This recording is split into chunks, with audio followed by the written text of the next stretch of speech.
I can't stand when minorities are discriminated against. Yeah, it's just not fair.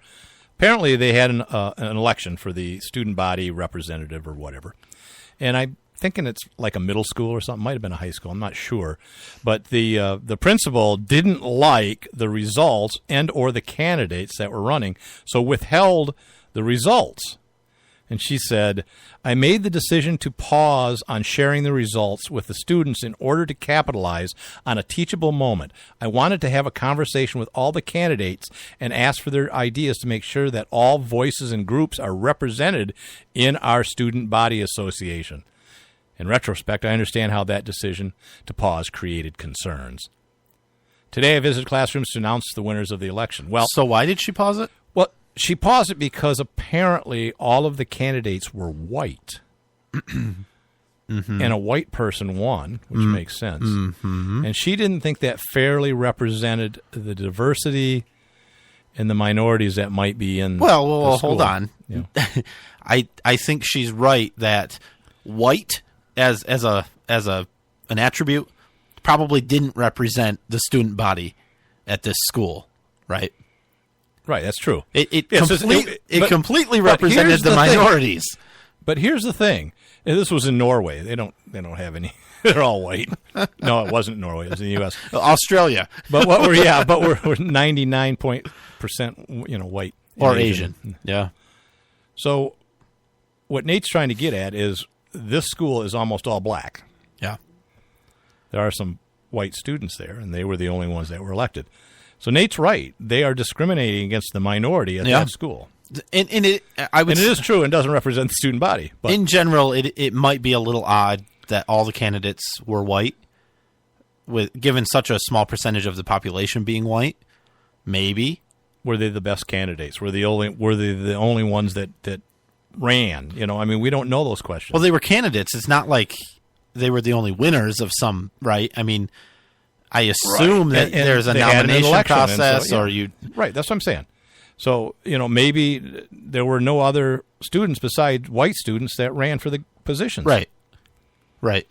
Whose fault is that? No, I will say it would be nice if we had like a national election, like a presidential election, and I could pause it and say, hold on, I'm not sure this candidate I don't like the really results. represents the voice of everybody. Well, they've done that a couple times, haven't they? When they had to account Ohio and Florida.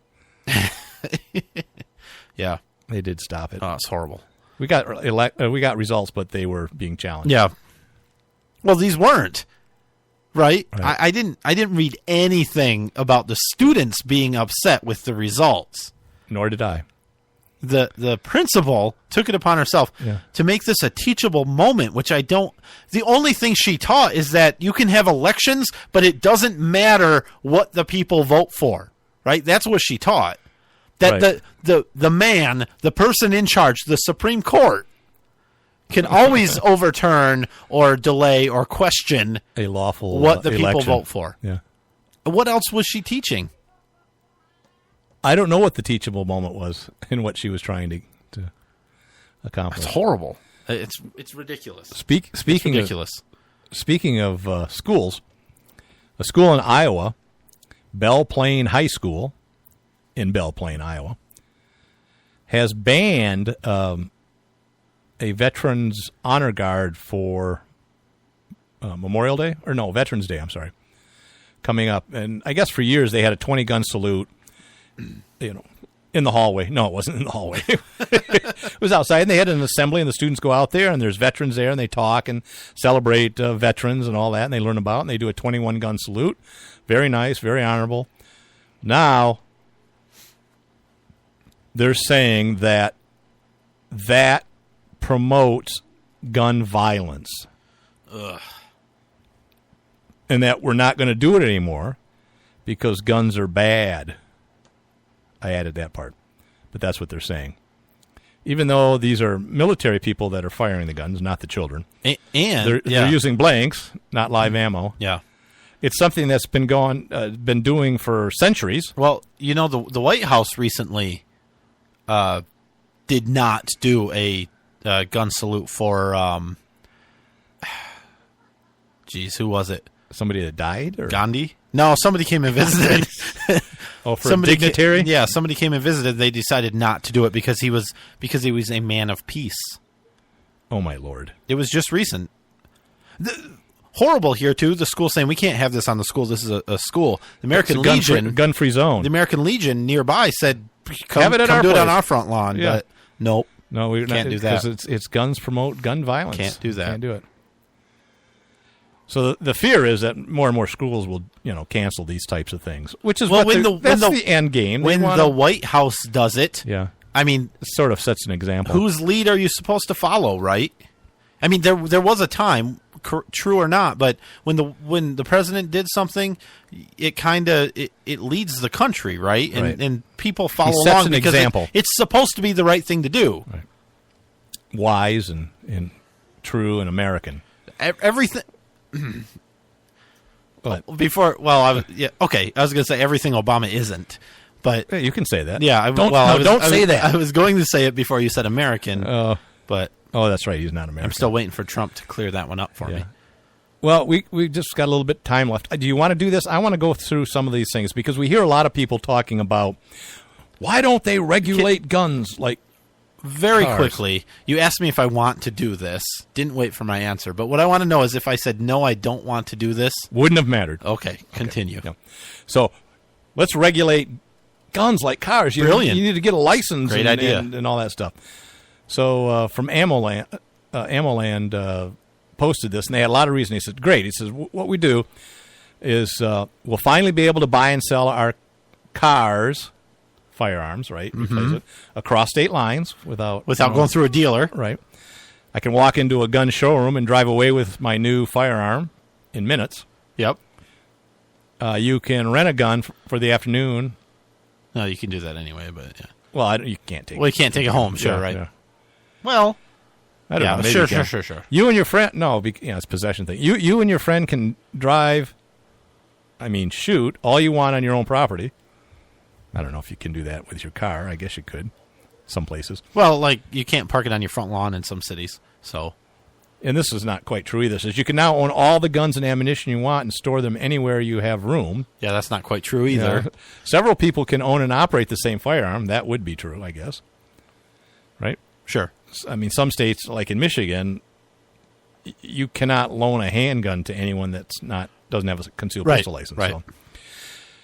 Oh, let's see. There's no age limit to own a gun. You can own a car at any age, right? Yeah, I think so. Parents, grandparents, and relatives can now freely give guns to small That's children. Actually a big one. Yeah. You can mail pieces and... wait a minute. Oh, yeah, you mail in pieces of paper and the state sends you a new title for your gun in a few weeks. Yeah. Yeah, I don't know about I like that. The city provides gun storage locations free of charge in front of no-gun zones in order to attract customers to downtown. Courts will no longer take your guns away during a bitter divorce, because they usually don't do that with cars. You can rent a gun at the airport if you didn't want to fly with your gun. That'd be nice, wouldn't it? You fly to a new city and you get out and say, okay, I want to. That actually would be really nice. Now, I suppose you could work this out with a gun dealer. A gun dealership will lease your firearm on a 5-year payment plan. Well, and there's a whole bunch. Ship parts in the mail. There's a whole bunch. I want to talk about one of these because renting a gun, and maybe we shouldn't talk about it because I don't know the laws surrounding it, but this seems like a great business opportunity. Why can't you rent guns? Oh, like the laws would be onerous. Would it? Well, I think so. It would vary from state to state. It would vary from state to state. But so, like in Michigan, I maybe unless this is explicitly forbidden, I could rent shotguns to people or handguns to people who have a concealed pistol license in Michigan. I would think so. That seems like a great business opportunity. So, and I'll put it right by the airport, and people that fly in with an out-of-state carry permit that's recognized in Michigan, they all rent them a handgun. Yeah. All licenses from all the other states are recognized in Michigan. Any more? You got 20 seconds. Yeah, I got more. I mean, that you want to talk about here? The big one is licenses are, by federal law, they're... You can build your own gun in a garage from a kit. That'd be nice. Well, you can do that anyway, but Yeah. So what I'm saying is licenses are allowed in all states too, which is one you didn't mention. Your driver's license, you can drive in any state, meaning right. So you can gun take license your gun would in be any state. recognized in all states. We are out of time though. AtOutShow.com, Facebook.com/AtOutShow, MyParentsOpenCarry.com. See you next week. Bye-bye.